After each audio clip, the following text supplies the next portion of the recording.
יהודי חובש כיפה, אבל לא צריך להיות יהודי חובש כיפה בשביל לדעת, אתה יודע, יש לנו עכשיו אפשרות לקבל 10 חטופים חיים.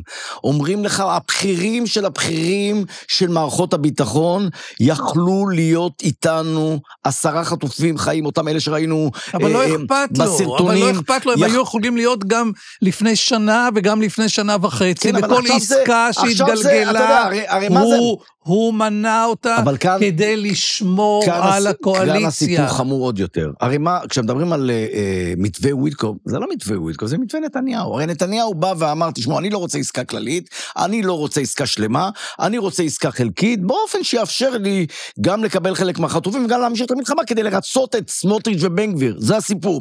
אמרו לו, אוקיי, אתה לא תציע את זה, כי אם אתה תציע את זה, בטח יגידו לו, ניתן את זה לוויטקוף, הוא ישווק את זה, כאילו הצעה אמריקאית, חמאס בהתחלה לא הסכים לקבל, עכשיו הוא נתן תשובה חיובית לפני שבועיים, נתניהו נעלם, הוא לא מוכן, אותו מתווה שלו.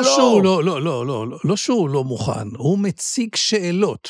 למשל, אני צריך לחשוב איפה התקיימו השיחות. הוא כבר 3 שבועות מאז שחמאס ענה, הוא שוקל איפה לקיים את השיחות.